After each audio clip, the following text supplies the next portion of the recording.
Hello mga filmmates, mga kapwa ko filmanians.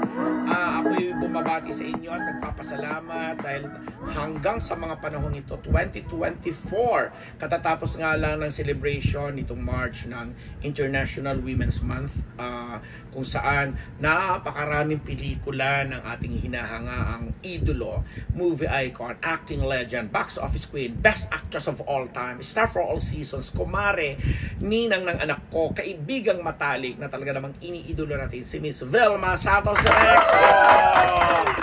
Oo, dami mga movies. Actually, kahit nung nasa Amerika po ako, kasi ako may mga ginawa din po mga interview. Yan, sa mga kapwa ko Vilmanians dyan na na-interview ko sa USA and Canada. Abangan nyo po yung mga interview na yon kasi magiging bahagi po siya ng isang malaking proyekto para kay Ate V. But anyway, ang pag-uusapan natin ngayon, yun nga, yung mga pinuntahan nating event upon our coming back or arrival nung March 20 sa Philippines. Agad-agad talaga namang doon kami sa Malacanang kasi yung Edoxine at saka yung isang parang finance parang sangay ng finance department ng Malacanang something ay nagkaroon ng pagtatanghal sa kanya in celebration with the International Women's Month na ipalabas yung Pinay American Style na pelikula ni Ate V noong 1979 na nawala na ako 1979 correct na pinroduce ng Regal at dinirect ng ating kaibigang El Maestro Elwood Perez. Napakaganda pa rin ng movie. In-enhance nila ito.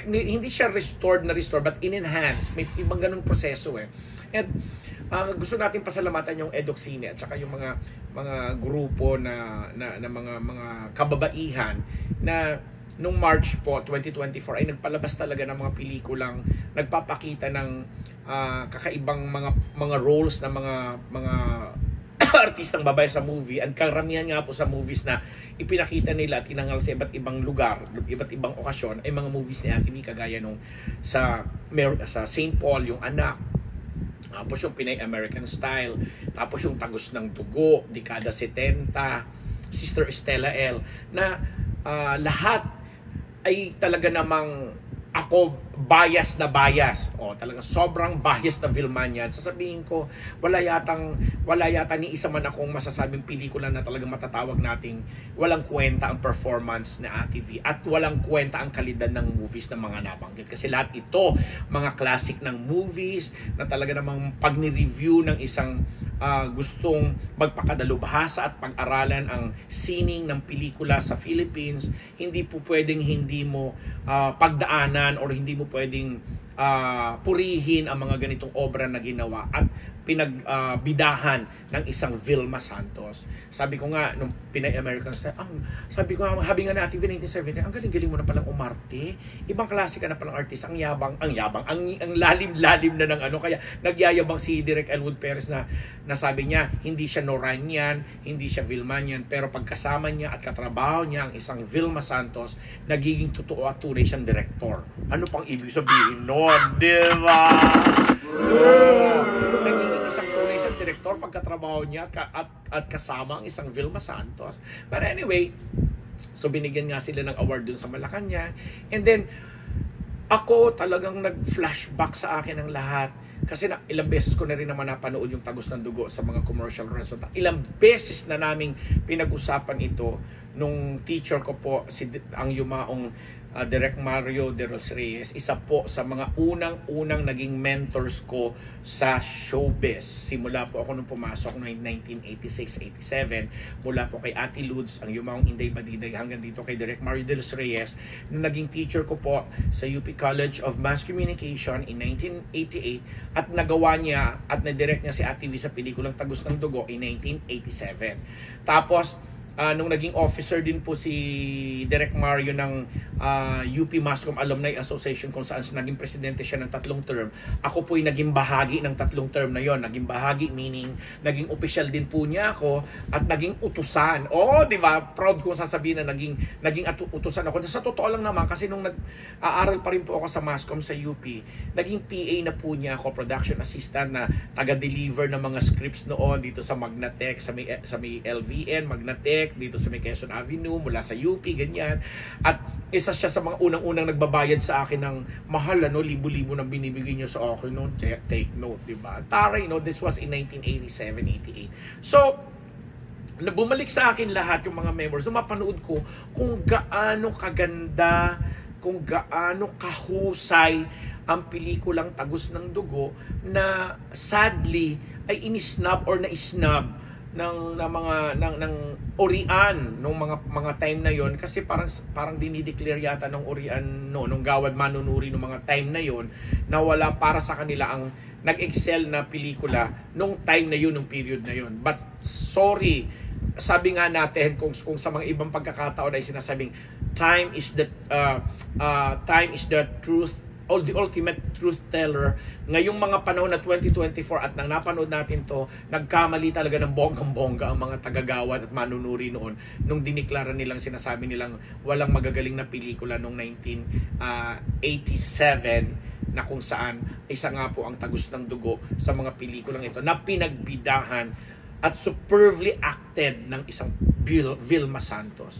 Bilang si Pina, ang husay-husay ni Ate V. Wala akong maipipintas talaga. Habang pinanonood ko nga siya, alam mo, nagpa-flashback sa akin yung mga naging diskusyon namin sa classroom. At saka noong time na si Vilma Santos ay nagkakaroon ng mga debate doon sa... Kasi official na po kami ng UP Mascom College.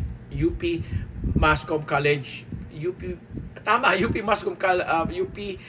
College of Mascom, yun, UPC-MCACA, College of Mascom Association, Alumni Association, nabubulol ako, But anyway, mga time na bibigyan si Ate V ng parangal na Gawad Plaridel, isa itong pelikula niya na Tagos ng Dugo sa talagang pinagmalaki sa board ni Direk Mario J. De Los Reyes, kasi nga siya ang direktor at artista niya si Vilma Santos at puring-puri siya kahit nga mas identified or naging identified na direktor ni Nora Honor si Mario De Los Reyes sa maraming pelikulang pinagsamahan nila o ginawa nila.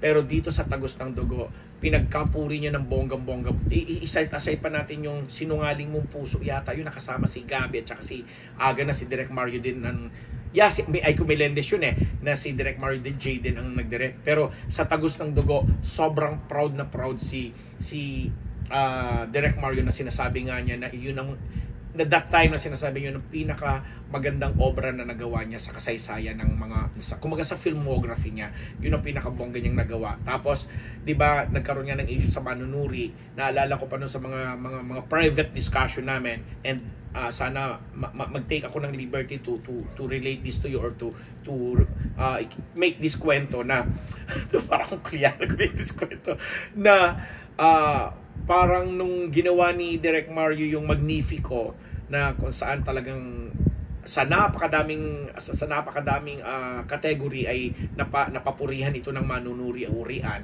Parang sabi niya, ano lang yung payback time kasi na dapat nakuha na daw niya yun doon sa pelikulang Tagos ng Dugo ni Ate V noong 1987. So, kwento-kwento lang. Ang natatandaan ko noon, pinagmamalaki ni Direk Mario na di ba kasi nung mga panahon na to parating nililabel or pinararatangan ang mga pelikulang Pilipino na nanggagaya ng mga formula movie sa Hollywood. Tapos may eksena doon si Ate V sa Tagos ng Dugo na umuulan, heavy rain, tapos all red yata siya, tapos naka-red na stiletto na heels, tapos nakapayong siya, o di ba, na with matching siya na naka-wig and everything, na tapos tinutukso niya doon si Joey Marquez. Sa mga nakapanood, alam niyo tong eksena sinasabi ko Tapos doon sila nag-emote sa gitna ng ulan. Tuwan-tuwa si Direk Mario ito. And again, kung nanonood si Ate V o makakarating ito sa iyo, Ate V, na hindi ko ito na-mention nung talkback natin ng Tagos ng Dugo. Sabi talaga ni Mario J, sa naalala ko pa, ang ano pa niyo, yung with that emotion, excuse me, sino ang nagsasabing nang gagaya tayo ng mga eksena? Samantalang yung eksena kong yan, ginaya nung pelikulang Raging Bull na pinagbidahan ni Susan Sarandon and Kevin Costner. It's a football movie or something na may eksena din na si Susan Sarandon parang sinisidus niya si Kevin Costner sa gitna ng ulan, nakapayong din siya, ganyan-ganyan. Tapos parang yung ganung eksena, pero syempre walang minus na patayan. Bull Durham ba yun? Bull Durham? Buldurham, oo. Yun na ipinalabas parang a year after or 2 years after nung Tagos ng Dugo. Kaya nung nagkakaroon kami ng discussion sa klase, sinasabi talaga ni Direk Mario, excuse me, ako ang ginagaya nila. Hindi ako nagagaya sa kanila. At nakakatuwa yung excuse. Kaya nung mapanood ko yung Tagos ng Dugo, ang dami mga memories na bumalik sa akin. And yun na nga, kahit pinag-uusapan naman natin si Ate V dito at mga pelikulang ginawa niya. Ngayong mga panahon na to, 2024, unti-unti, with the new breed of mga scholars, yung mga film students, or yung mga media arts students, ngayon nila siguro nakikita na ikukumpara. Again, papasintabi ako sa mga naunang direktor na magagaling at mga naunang artista din kay Ate V na mahuhusay. Ngayon nila nakikita ang impluwensya, ang galing, ang pagiging klasiko, at ang pagiging relevant ng mga pelikula ng isang Vilma Santos. Relevant, significant sa society. Alam mo yon, yung mga roles na ginampanan niya, nanay, kabet, kirida, madre, hostess, AIDS victim, prostitute, etc., mayora, martir na anak, martir na kapatid, martir na asawa. Alam mo yon, nagampanan lahat with flying colors ng isang Vilma Santos. Kaya naman, talaga naman ako bilang isang Vilmanian, bilang isang Vilmate, at kasamahan na rin ng mga iba pa niyang mga iba pang Vilmania, talagang tutok na tutok sa kanyang naging career sa pag-grow niya as an actress. Talagang iluluklok talaga namin siya doon sa pinakamataas sa pedestal, with all due respect again sa mga artistang nakasabay niya, mga mahuhusay din naman at mga dekalibre. Pero ang pinag-uusapan po natin dito at gusto kong bigyan ng diin ay yung mga obra, mga klasikong movies na ginawa niya sa mga batikang direktor, mga national artist na yung iba dyan, at yung mga mahuhusay na mga direktor na talaga namang tumalakay sa mga issue ng kababaihan dito sa lipunan natin sa Philippines, na talagang hanggang sa ngayon, again ulitin ko ang mga salitang significant, relevant, at nakaka-relate pa ang marami sa atin. Di ba? Hindi ko nga nabigay kasi sabi ko mapupuno ang aking Facebook post kung doon ko ilalagay. Kaya sabi ko dito na lang sa podcast ko sasabihin. Kasi after ko mapanood yon, talagang hindi na naman ako napagkakatulog. Kasi nakapanood ko lalo yung may mga side kwento pa noon kay Francis Arnaiz, Richard Gomez, ang aking kaibigang si Miguel Rodriguez na naging close po ako dyan ng mga panahon na yon. And of course si Chong Joey Marquez na noong mga panahon na nagkukwentuhan kami dun sa saan ba tayo nagpunta noon, dinayo pa natin sila sa Enrique Hill tsaka kay